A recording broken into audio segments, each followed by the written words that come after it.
Around half yearly तक तो मैं सेट इन करने की कोशिश कर रहा था कि कैसे सिलेबस खत्म करना है। तुमने टाइटल पे जो मंथ पढ़ा, हाँ यही मंथ गेम चेंजर रहा लास्ट ईयर के ऑल इंडिया रैंक 1 के लिए।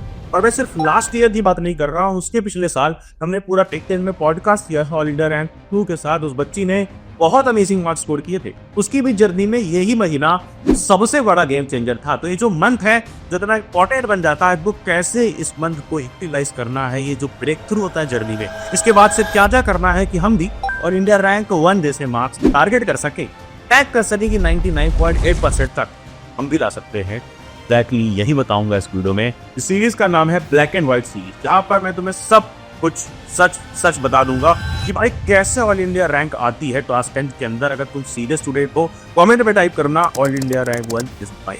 और स्टार्ट करते ही वीडियो, जहां पर तुम्हें प्रॉपर रेसिपी मिलेगी अभी की तुम्हारी कंडीशन के अकॉर्डिंग कि कैसे आपसे पढ़ना है कि तुम्हारी ऑल इंडिया रैंक 1।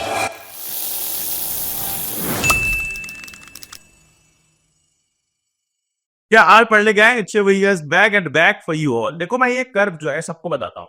ये क्या है? ये हमारा कर्व है किसी एकेडमिक जर्नी का, क्योंकि ये हमें बताता है कि भाई हमारी एकेडमिक जर्नी में ऐसा कुछ होने वाला है। मतलब ये रिव्यू टाइम है, टाइम के साथ ऐसा फ्लो करेगा। मतलब जब हम शुरू में स्टार्ट कर रहे होते हैं, ये रीजन ध्यान से देखो, जब हमारा शुरू का स्टार्ट करने वाला टाइम, अरे भाई जब हमारा महीना होता है अप्रैल का, बड़ी खुशी से हम जा करके एनसीईआरटी ले आते हैं, रेफरेंस बुक ले आते हैं, सब कुछ भर लेते हैं।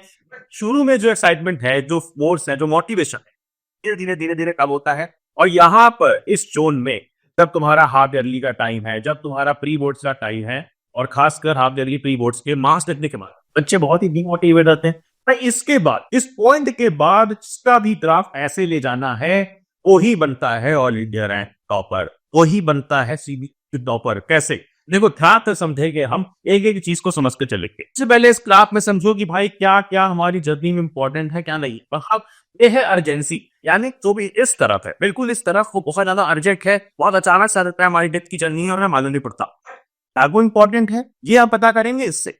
ऊपर की तरफ है ना, वो ही ज्यादा इंपॉर्टेंस वाली चीज। फॉर एग्जाम्पल हमारा जो यूनिट टेस्ट है वो अचानक से आ गया था ना, अर्जेंसी बहुत ज्यादा थी, बहुत अचानक से यहाँ यूनिट टेस्ट लेना पड़ा हमें। बट क्या ना वो इंपॉर्टेंट ना नहीं। देखो नीचे इस हेडलाइन के नीचे इंपॉर्टेंट नहीं था उस तरीके से। हाँ कह भी अचानक आएगा तो ना इंपॉर्टेंट नहीं रहेगा, बट कीबोर्ड जो है ये अचानक से आ जाता है, और ये बेटा इंपॉर्टेंट भी होता है। प्री बोर्ड्स के लिए हमें पढ़ना पड़ेगा। बट एक चीज जो इन तीनों ब्लॉक्स को मार्क करने के बाद बच जाती है, फाइनल एग्जाम, जो हमारा इंपॉर्टेंस सबसे ज्यादा रखता है, पर अर्जेंसी नहीं दिख रही होती है।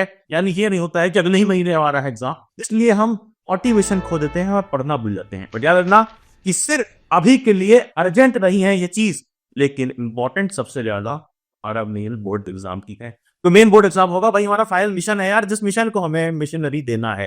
कैसे देना है अब समझो यार। पता है तुम्हें कैसे स्टेज पे आ गए, उस मंथ में आ गए जिस मंथ में तुम्हारी आधी क्लास तो बीत चुकी है, और अब तक तुम्हें ये नहीं पता क्लास का पेपर आता कहां से है। Let me clear you for NCERT से ही 100% पेपर बनेगा।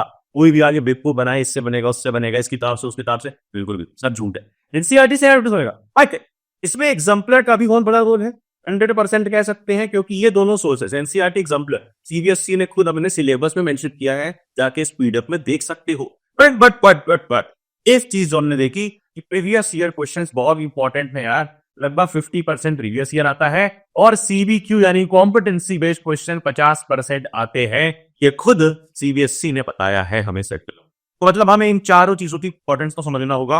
और टॉपर ने क्या किया था? हाफ ईयरली के टाइम पे जब मेरी प्लानिंग कंप्लीट हो गई थी, तब मैंने इनिशियली एनसीईआरटी बेस्ड ही स्टार्ट करे थे। जब मैंने एनसीईआरटी खत्म करी तब मैं रेफरेंस बुक्स पे गया, स्पेशली ओसवाल बुक्स, जिसके question banks and sample papers काफ़ी हेल्पफुल थे मेरे लिए। जब वो ख़त्म हुए तो फिर बोर्ड एग्जाम के टाइम पे बस उसकी मल्टीपल टाइम्स रिवीजन हुई, एंड हाँ बस रिजल्ट आया। ये आपने बुक्स रखी हुई है अपने पास में, ये सारे बुक्स राइट, ये सब आपने स्टडी किए इन सब। तो मेरा तो सिंपल यही आंसर है कि एक अच्छी क्वेश्चन बैंक ले लो। अब तक नहीं लियो कोई सी, तो ओसवाल की क्वेश्चन बैंक ले लो यार। इसमें हर वो चीज है जो तुम्हें चाहिए। मैं कई बार बता चुका हूँ, मैंने अपने हाथ में साइंस की क्वेश्चन बैंक इनकी ले रखी, मंगाई थी मैंने, क्योंकि पहले चैप्टर के लिए लेक्चर प्रिपेयर कर रहा था, तो एक बार मैं पूरी सॉल्व कर लेता हूँ कि भाई लेटेस्ट टैग के कौन से क्वेश्चन है, ताकि मैं तुम्हें लेक्चर पे करा। तो इनकी साइंस की, मैथ्स की, सोशल, हर सब्जेक्ट की आती है। तुम जा करके ऑफलाइन अमेजॉन, फ्लिपकार्ट, जहां मर्जी वहां से लो, बट ले लो, क्योंकि ये इंपॉर्टेंट बहुत है यार। और सारे सवाल डायरेक्टली उठ के आएंगे इस किताब से। लिंक मैं डिस्क्रिप्शन में इनकी डिस्काउंट वाली डालूंगा, एक बार जाके देखना। मैं around 10 to 11 hours he study किया करता था, बट वो फुल फोकस में हुआ करते थे। अब ये तो टॉपर है, ये 10-12 घंटे पढ़ेगा, बट अगर तुम 4-5 घंटे भी पढ़ते हो ना, उसको कैसे मैक्सिमम प्रोडक्टिव बनाना है ये सब सबसे पहले हमें मालूम होनी चाहिए हमारी बॉडी क्लॉक की। भाई तुम डे क्लॉक हो या नाइट हैंड, डे क्लॉक यानी जो दिन में उठता है, नाइट हैंड जो रात को दिन में पढ़ लेती है, उस पर तुम क्या हो बस यहाँ लिख के बताओ हमारे वेस्ट आवर्स क्या है। जैसे कि कई लोग का स्कूल समझ में नहीं तरीके से वेस्ट की आवर्स है, ज्यादा पढ़ाई नहीं होती है, बहुत सारे होमवर्क करने पड़ते हैं, होमवर्क करने का जो घर पे टाइम है वो वेस्ट आवर्स है। तो उसके बाद तुम्हारा कहीं ट्रेवल नहीं हो सकता है, वो वेस्ट आवर्स है। ट्रेवल टाइम, होमवर्क, स्कूल जो भी वेस्ट आवर्स है वो लिखो, और बस में लिखो जो भी प्राइम आवर्स है, यानी जहां पर तुम सबसे ज्यादा एक्टिव रहते हो, चाहे वो डे टाइम हो, नाइट टाइम हो, कौन सा टाइम, कमेंट में बताना मुझे, सच में बताओ। ये फिगर आउट करना बहुत इंपॉर्टेंट, कि हर टॉपर को पता होता है उसका प्राइम टाइम क्या है, और उसको पता होता है रीगेन जोन, यानी कि चाहे वो साइकिलिंग करेगा, चाहे वो कोई गेम खेलेगा, कुछ भी करेगा दिन में एक हरकत ऐसी जिससे वो अपने दिमाग को रिफ्रेश कर देगा और रीगेन कर पाएगा जो उसने पढ़ा है, जैसे इस टॉपर ने भी ये किया। ऐसा नहीं था कि मैं लाइक पूरा टाइम पढ़ता ही रहता था, मेरी काफ़ी सारी हॉबीज़ भी हुआ करती थी, स्पेशली बास्केटबॉल एंड बैडमिंटन, जो मैं लाइक अल्टरनेट डेज पे इवनिंग में अराउंड 1 to 1.5 आवर्स हमेशा खेला। सबसे बड़ी गलती जो तुम करोगे ना वो ये है कि तुम हो सकता है जिसमें हाँ अर्ली वेथ में प्रिपेयर करना हो, प्री बोर्ड्स में प्रिपेयर करना हो, जो भी सब्जेक्ट तुम्हारा अच्छा है ना उसके लिए एक्स्ट्रा प्रिपेयर करते हो, बट ये गलती नहीं करनी है कि टॉपर्स ये चीज आइडेंटिफाई कर लेते हैं। 4 सब्जेक्ट्स के सारे सैंपल यूज कर। अच्छा, साइंस में इंटरेस्ट है आपका? साइंस इनिशियली तो नहीं था, लेकिन ऑब्वियसली उसको भी एक स्ट्रांग पॉइंट बनाना था, तो फिर उस पे काफी ज्यादा फोकस कर रहा था। अब जैसे उसकी साइंस वीक थी यार, तुम्हारा भी कुछ ना कुछ सब्जेक्ट वीक होगा, कुछ स्ट्रांग होगा, बट तुम्हें दिमाग में रखना है ये ग्राफ, ये अक्षर भैया ने हमें ये ग्राफ बताया है कि 30 + 80 100 मार्क्स का हमारा मैथ्स की है, 100 मार्क्स का हमारा साइंस की है, 100 मार्क्स का हमारा एसएसटी है, और हिंदी, इंग्लिश या कुछ लोग का हिंदी के अलावा कुछ और होगा तो वो भी 100 मार्क्स के।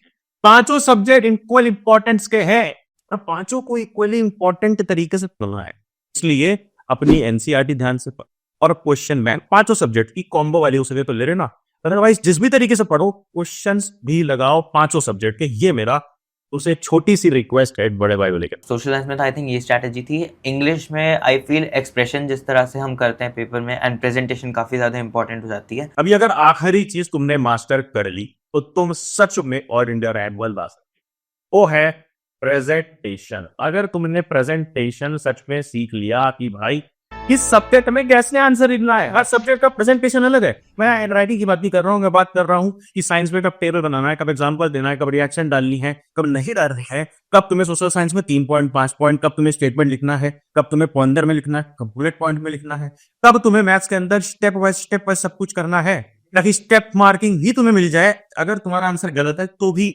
ऐसी कैसी में इसके लिए मैं एक सिंपल सा रूल दूंगा, दी 7 रूल। ये रूल मैंने लास्ट ईयर कई सारे बच्चों को बताया जिससे उनका फायदा हो। क्या करना है, रोज तुम चाहे कितने भी क्वेश्चन लगाओ, मुझे बता रहा कॉपी में लगाते हो उससे ही मतलब, बट जब तुम उस वाली क्वेश्चन बैंक ले लोगे या कुछ और ले लोगे, जो भी तुम्हें प्रोडक्ट लेना है, क्वेश्चन बैंक लेनी है, जहां से कि हम क्वेश्चन लगाते हो बेसिकली वहां पर 7 क्वेश्चन ना बेटा, तुम्हें रोज 7 क्वेश्चन किसी भी सब्जेक्ट का लिटरली एक नोटबुक में लिख करके लगाना है। तो लिखना है प्रॉपर आंसर, अपनी प्रेजेंटेशन देखनी है। क्या करना है, उसकी फोटो क्लिक करके तुमने आंसर लिखा है चैट जीपीटी पे डाल के पूछते हो कि I am writing this answer for class and board exam, tell me how can I improve my presentation skills for CBSE. और सच में वो बताएगा कि कैसे कर सकते। बड़ी मजेदार ट्रिक है, यूज करना है इसको। आई होप तुम्हें ये वीडियो से कॉन्फिडेंस आया। आप सिंपल सी एक चीज कर दो कि अपने सामने एक पेज लिखो तेरा जिसमें AIR1 लिखने का कष्ट कर लेना, क्योंकि ये विजुअलाइजेशन रोज तुम्हारे सामने होनी चाहिए that you are working for this one on India है। आई होप तुम्हें इस वीडियो से मोटिवेशन मिला, रियल टिप्स मिली, एक्चुअल टिप्स मिली। ये ब्लैक एंड व्हाइट सीरीज अगर तुम्हें पसंद आएगी तो मैं और ऐसी वीडियोस लाऊंगा, नोटिफिकेशन चला देना, अगली वीडियो मिस ना हो। एंड